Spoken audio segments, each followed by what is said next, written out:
क्या आपको याद है बचपन का वो एहसास, जब कोई नई चीज देखते ही आंखों में चमक आ जाती थी, जब सवाल पूछना डर नहीं लगता था, जब सीखना बोझ नहीं, खेल जैसा लगता था? तब हम ये नहीं सोचते थे कि अगर गलत हो गया तो लोग क्या कहेंगे। मैं पहले ही ये जानता हूं। हम बस क्यूरियस थे, खुले हुए, प्रेजेंट में। लेकिन आज हमारा दिमाग हर वक्त बोलता रहता है, ये सही है या गलत, ये करना चाहिए या नहीं, अगर ऐसा हुआ तो, अगर वैसा नहीं हुआ तो। और यही है हमारी आज की सबसे बड़ी बीमारी, ओवरथिंकिंग। नमस्कार दोस्तों, मैं हूं सुहानी और आप देख रहे हैं चैट विद बुक्स। आज का ये वीडियो कोई प्रोडक्टिविटी हैक नहीं है। आज मैं आपको कोई 5 आसान तरीके नहीं बताने वाली। आज हम बात करेंगे एक बहुत पुराने लेकिन बेहद पावरफुल कॉन्सेप्ट की, शोषण। शोषण का मतलब होता है बिगिनर्स माइंड।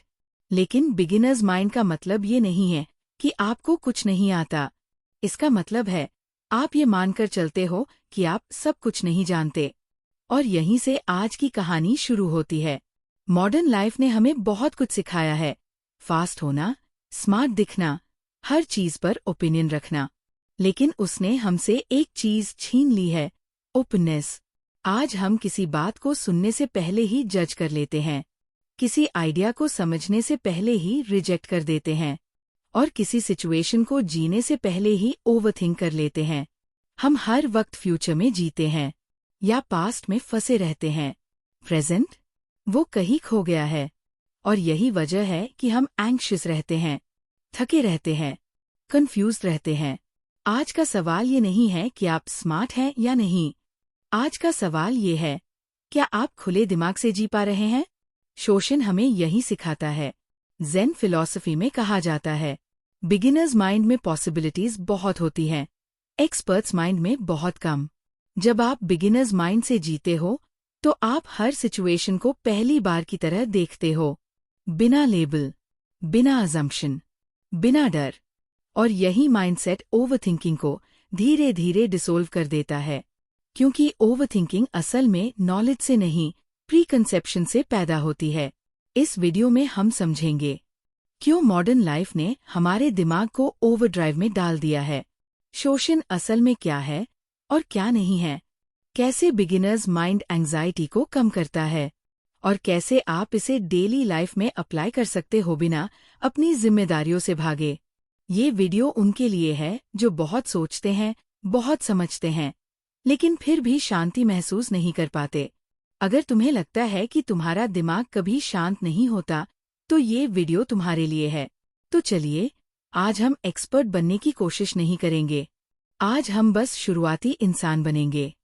क्योंकि कभी कभी जिंदगी को समझने का सबसे अच्छा तरीका ये मान लेना होता है कि शायद हम सब कुछ नहीं जानते। Part 1, the modern overthinking epidemic. आधुनिक ओवरथिंकिंग की महामारी। आज का इंसान थका हुआ है, शरीर से नहीं, दिमाग से। दिन की शुरुआत अलार्म से होती है और दिमाग पहले ही लिस्ट बना चुका होता है। क्या करना है, क्या नहीं हुआ, क्या छूट जाएगा। हम एक साथ बहुत कुछ सोचते हैं, लेकिन किसी एक चीज को पूरी तरह जी नहीं पाते। और यही है मॉडर्न ओवरथिंकिंग एपिडेमिक। आज ओवरथिंकिंग कोई पर्सनल प्रॉब्लम नहीं रही, ये कलेक्टिव कंडीशन बन चुकी है। हर तरफ इन्फॉर्मेशन है, हर जगह ओपिनियन है, हर पल कंपैरिजन है। फोन खोलते ही दिमाग को 1000 इनपुट्स मिल जाते हैं, न्यूज, रील्स, मैसेजेस, एक्सपेक्टेशंस। दिमाग को कभी ये सिखाया ही नहीं गया कि उसे कब रुकना है। Result, mental overdrive. हम सोचते हैं, ज्यादा सोचेंगे तो सही फैसला होगा, ज्यादा एनालाइज करेंगे तो गलती नहीं होगी। लेकिन सच इसके उल्टा है। ओवरथिंकिंग क्लैरिटी नहीं देता, वो डिसीजन पैरालिसिस देता है। इतना सोचना कि कुछ करने की हिम्मत ही न बचे। और धीरे धीरे एंजाइटी पैदा होती है। एंजाइटी इसलिए नहीं होती कि जिंदगी मुश्किल है, बल्कि इसलिए होती है कि दिमाग हर चीज को कंट्रोल करना चाहता है। मॉडर्न लाइफ ने हमें ये यकीन दिला दिया है कि अगर सब कुछ प्लान कर लिया जाए तो कुछ भी गलत नहीं होगा। लेकिन जिंदगी प्लान से नहीं चलती, जिंदगी मोमेंट से चलती है। ओवरथिंकिंग हमें प्रेजेंट से डिस्कनेक्ट कर देता है। हम कॉफी पीते हुए भी अगले ईमेल के बारे में सोचते हैं, किसी से बात करते हुए भी रिप्लाई के बारे में सोचते हैं। बॉडी यहाँ होती है, दिमाग कहीं और यही डिस्कनेक्ट अंदर खालीपन पैदा करता है। अब एक छोटा सा सेल्फ चेक करते हैं। अगर ये बातें फेमिलियर लगती हैं तो ओवरथिंकिंग क्वाइटली लाइफ में बैठ चुकी है। हर डिसीजन के बाद डाउट आना, बार बार सेम बात दिमाग में चलना, छोटी बातों पर भी वर्स्ट केस सोचना, आराम करते समय भी गिल्ट महसूस होना, कुछ शुरू करने से पहले ही थक जाना। ये साइंस लाउड नहीं होते लेकिन लगातार होते हैं। और सबसे डेंजरस बात यह है, ओवरथिंकिंग को अक्सर बीइंग रिस्पॉन्सिबल समझ लिया जाता है, लेकिन जिम्मेदारी और मेंटल क्लटर एक जैसी चीजें नहीं हैं। ओवरथिंकिंग अवेयरनेस नहीं है, ये फियर है जो इंटेलिजेंस का मास्क पहन लेता है, और यहीं से शोषण की जरूरत पैदा होती है। बिगिनर्स माइंड इसलिए नहीं कि इंसान कुछ नहीं जानता, बल्कि इसलिए कि इंसान जानने का बोझ कुछ देर के लिए उतार देता है। जब दिमाग हर चीज पर लेबल लगाना छोड़ देता है, तभी क्लैरिटी आती है। ओवरथिंकिंग का इलाज और ज्यादा सोच नहीं है। ओवरथिंकिंग का इलाज है साफ देखना, बिना अजम्पशंस, बिना पुराने कंक्लूजन्स, बिना पहले ऐसा हुआ था की कहानी। और यही जर्नी आगे के पार्ट्स में खुलती जाएगी। पार्ट 2, अनपैकिंग शोषण, द बिगिनर्स माइंड। शोषण को समझना। बिगिनर्स माइंड क्या है? बिगिनर शब्द सुनते ही दिमाग एक इमेज बना लेता है, कोई नया इंसान जिसे कुछ नहीं आता। लेकिन शोषण का मतलब कुछ न जानना नहीं है। शोषण का मतलब है खुलेपन के साथ देखना, ऐसा देखना जैसे पहली बार देख रहे हों। ज़ेन फिलॉसफी में शोषण एक मेंटल पॉस्चर है, नॉलेज की कमी नहीं। ये वो अवस्था है जहाँ दिमाग कहता है, हो सकता है मैं सब कुछ नहीं जानता। और यही सेंटेंस ओवरथिंकिंग की जड़ काट देता है। ओवरथिंकिंग सर्टेनिटी चाहता है, शोषण क्यूरियोसिटी चुनता है। ओवरथिंकिंग कंट्रोल चाहता है, शोषण ऑब्जर्वेशन सिखाता है। मॉडर्न लाइफ ने हमें एक्सपर्ट मोड में जीना सिखाया है। हर ओपिनियन स्ट्रांग होना चाहिए, हर आंसर रेडी होना चाहिए, हर चीज पर वर्डिक्ट देना चाहिए। लेकिन ये एक्सपर्ट मोड दिमाग को रिजिड बना देता है। जब दिमाग रिजिड होता है, वो नई पॉसिबिलिटीज नहीं देख पाता। शोषण रिजिडिटी को सॉफ्टन करता है। ज़ेन मास्टर्स कहते हैं, in the beginner's mind there are many possibilities, in the expert's mind there are few.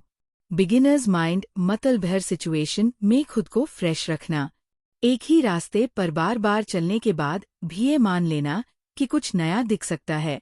शोषण जजमेंट को पॉज करता है। ओवरथिंकिंग में दिमाग तुरंत लेबल लगाता है, ये अच्छा है, ये बुरा है, ये सेफ है, ये रिस्की है। लेकिन शोषण कहता है, थोड़ा रुककर देखो। रुकना वीकनेस नहीं है, रुकना अवेयरनेस है।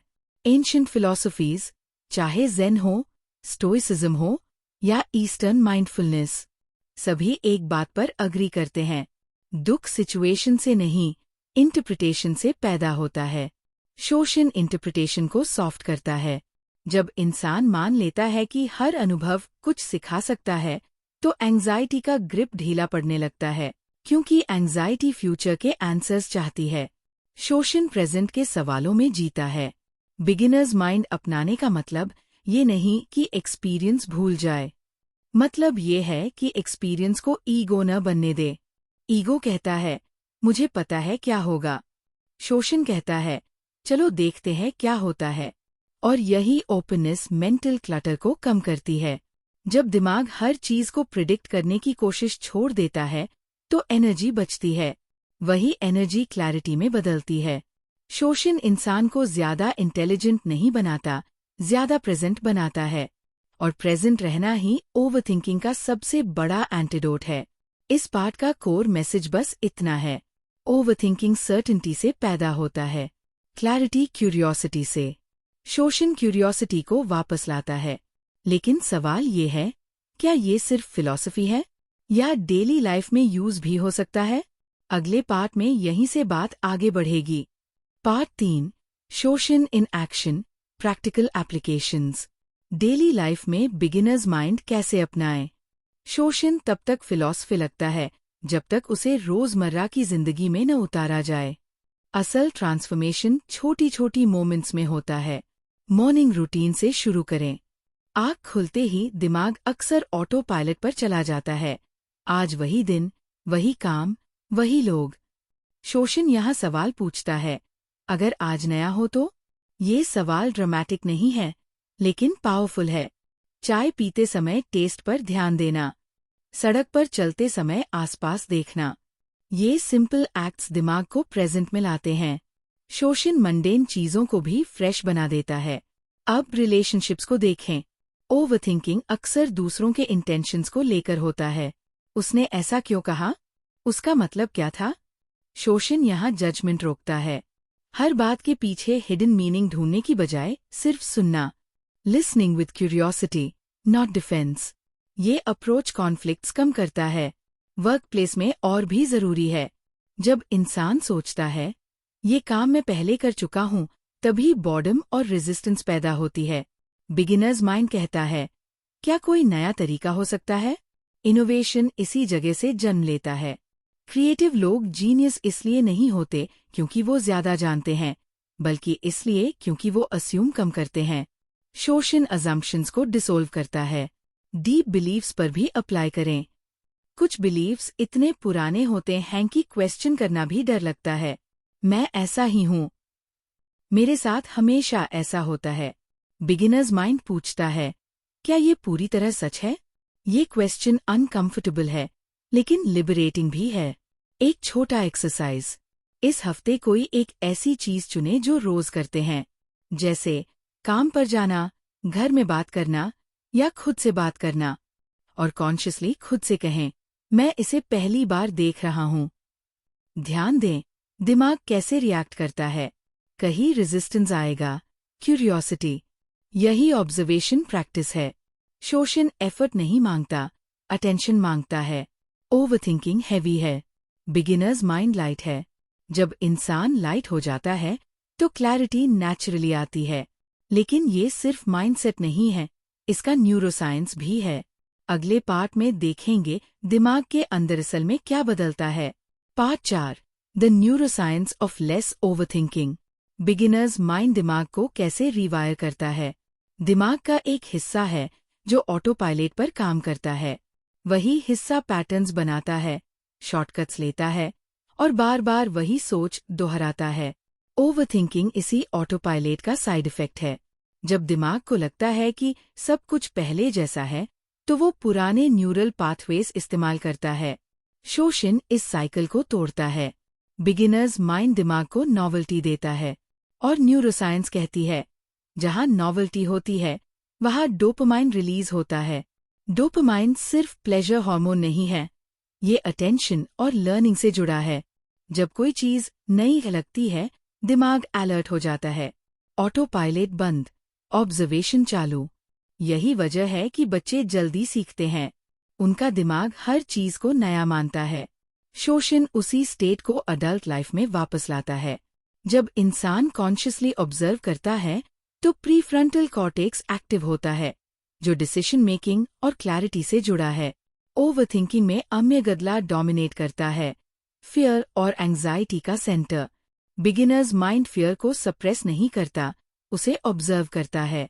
ऑब्जर्वेशन से फियर की इंटेंसिटी कम होती है। ये कोई मैजिक नहीं है, ये बायोलॉजी है। जब इंसान रिएक्शन की बजाय रिस्पॉन्स चुनता है तो न्यूरल पाथवेज धीरे धीरे बदलते हैं। इसे कहते हैं न्यूरोप्लास्टिसिटी। हर बार जब जजमेंट रोककर क्यूरियोसिटी चुनी जाती है, दिमाग नया रास्ता बनाता है। शुरुआत में ये रास्ता वीक होता है, लेकिन रेपिटेशन से ये स्ट्रॉन्गर बनता है। ओवरथिंकिंग हैबिट्स एक दिन में नहीं बनी तो टूटेंगी भी नहीं, लेकिन शोषण प्रैक्टिस उनका वेट कम करती जाती है।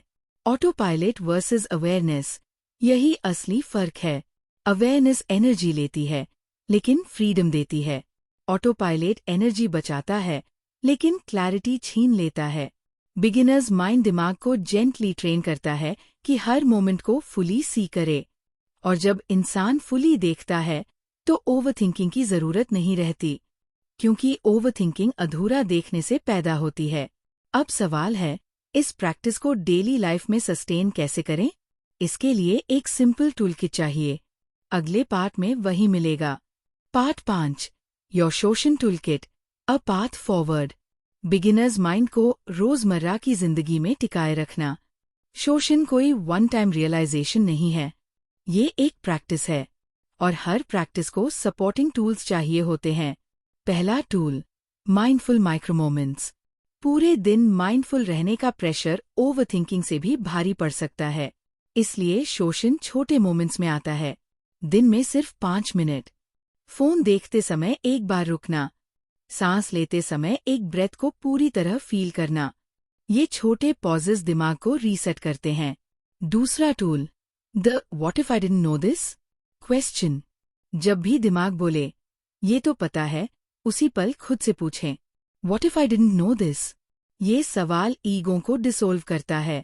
ईगो डिसोल्व होते ही क्यूरियोसिटी स्पेस ले लेती है।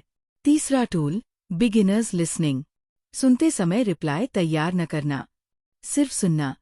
कई कॉन्फ्लिक्ट्स सिर्फ इसलिए होते हैं क्योंकि सुनना बंद हो जाता है।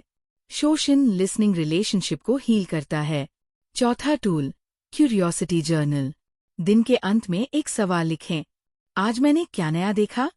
ये हैबिट ब्रेन को ट्रेन करती है कि नॉवेल्टी नोटिस करे। पांचवा tool, permission to not no.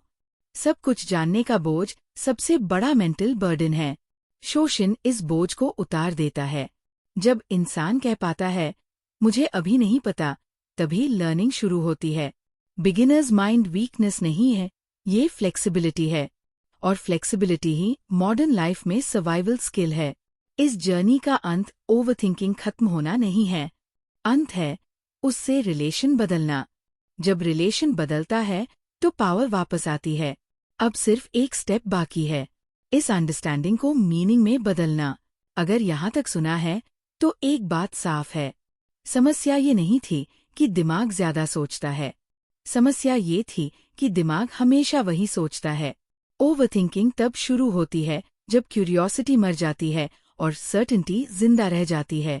आज हमने जाना कि शोशन, बिगिनर्स माइंड, कोई फिलॉसफी की हैवी किताब नहीं है, ये एक सॉफ्ट शिफ्ट है, सोचने से देखने की तरफ, कंट्रोल से क्यूरियोसिटी की तरफ, फियर से ओपननेस की तरफ।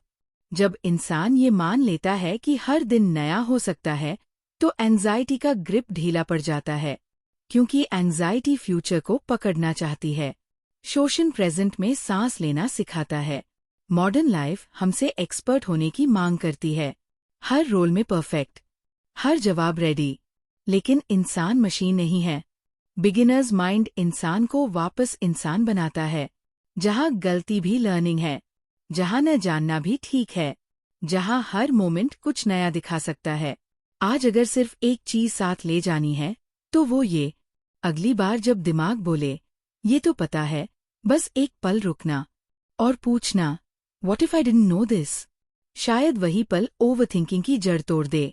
अगर ये वीडियो थोड़ा सा भी क्लैरिटी दे पाया तो इसे अपने पेस पर जीना। कोई प्रेशर नहीं, कोई परफेक्शन नहीं, बस क्यूरियोसिटी। मैं सुहानी, और आप देख रहे थे चैट विद बुक्स, जहां हम आइडियाज नहीं, इनर स्पेस खोलते हैं। अगली वीडियो में फिर मिलेंगे एक और ऐसे कॉन्सेप्ट के साथ जो लाइफ को हैवी नहीं, हल्का बनाता है। Until then, begin again.